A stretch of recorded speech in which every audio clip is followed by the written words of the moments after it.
What's going on, everyone? So, I'm back in business. Lakers are back in business. Love it. Beautiful day. I will be doing the post-game stream today after the Knicks game, so look forward to that. For those that are wondering, where's the hat, Tyler? Why aren't you wearing a hat? You always wear your hat. Every time I don't wear my hat, people yell at me for not wearing the hat. I'm still waiting for my car with all of our stuff to still be shipped. That was a whole story in and of itself, but don't worry, that story time will be coming as I'm putting together that new channel. But sticking with Lakers basketball. The Lakers are the 2 seed, and they have been looking great as the 2 seed. Now, they are right on par with Denver. Not going to lie, I'm a little concerned with Denver surpassing us these next few games, primarily because we played Denver twice on back-to-backs with the Milwaukee Bucks coming up. Right? Like, I'm confident that we could beat Denver, right? We just did, right? And Luca loves to play Denver. It's something that I've talked about. But you look at the Lakers schedule, it's hard to win back-to-backs, period. But you play Denver literally twice off of back-to-backs in these next 2. So I'm hoping that the Lakers at least win one of them. Look, I've always maintained, as long as the Lakers are top 4, right, I'm good. And they should finish at least in the top 4. Right now, the Lakers have a 3-game lead over the Houston Rockets for the 5th seed, right? So basically finishing in the top 4. They're 2 games ahead of the Memphis Grizzlies. Like I said, they're basically tied with the Nuggets. So that 2 to 4 seed, right? Anywhere, if they fall anywhere in that seeding, I'm okay with it. I'm fine with it. But I do worry about their schedule coming up. They have like 6 back-to-backs total between now and the end of the season, 4 of which I believe are in this month, and then I believe they have 2 in the month of April. So they still have a ton of basketball to play. They have that stretch coming up where they play like 6 games in like 7 nights, or 6 games in 8 nights, depending on how you want to shake it up. Like, it's a lot of basketball that they're going to have to play, a lot of basketball that they're going to be in the thick of, that is going to just require a lot of wear and tear, right? Austin Reeves, been dealing with little knick-knack stuff. Rui Hachimura dealing with some knick-knack stuff. LeBron James obviously trying to manage his foot. Luka's trying to kind of get back into the swing of things. He has looked much more comfortable. He is starting to look more of like the version of himself, particularly shooting the basketball, right? That was kind of, which is why I've always talked about, right? I maintained from the beginning, right? Like, the last thing I'm worried about with Luka is his offense. He'll finally start hitting some shots. And you've seen that recently. Starting to hit some shots, starting to get to his spots.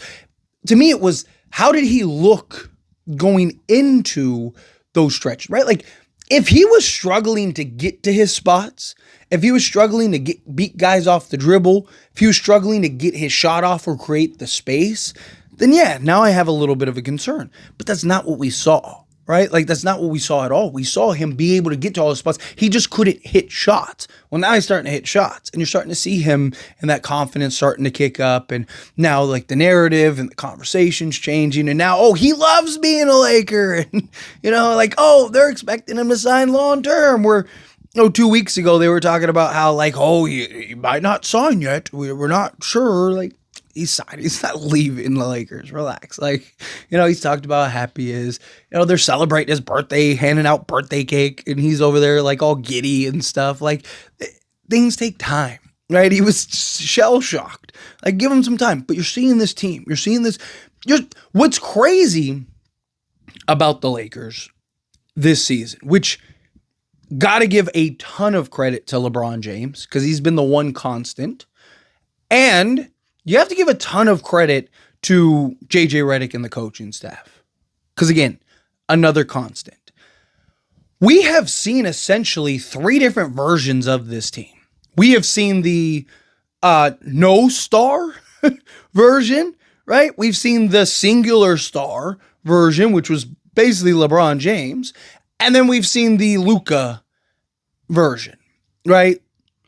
And the Lakers have won in all 3 stages, all 3 different versions of this team. That's why, like, the narrative is hilarious to me, where they're like, oh, well, JJ's got a lot to prove because Darvin Ham in his first year. Darvin Ham didn't have to deal with this. He just integrated an entirely new star. Like, they're winning without stars, with stars.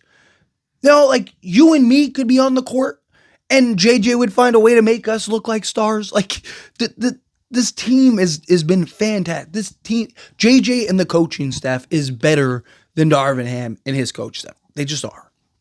All right, say what you want.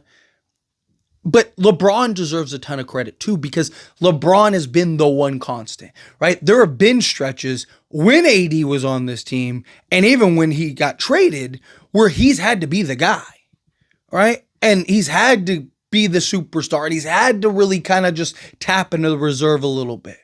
But now you're starting to see Luka kind of transition and becoming that guy. And I mean, even LeBron the other night was like, no, like we are at our best when Luka has the ball. Put the ball in Luka's hands. Luka has the basketball. I will figure out the rest. I will play off ball. No, I'm paraphrasing, but he said something along the lines of, I've had the luxury of my career to be able to play with anybody type thing.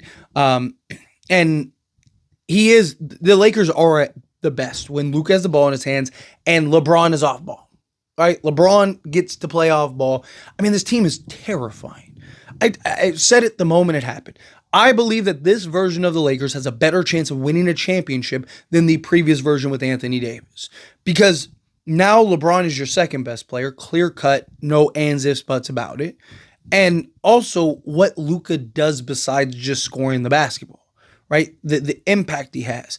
I mean, he's generating 60, 70 points a game minimum, right? Like, he's giving you 30, and he's dishing out another 8 to 10 assists while controlling pace, while controlling various spots. Like, that's the beauty of Luka.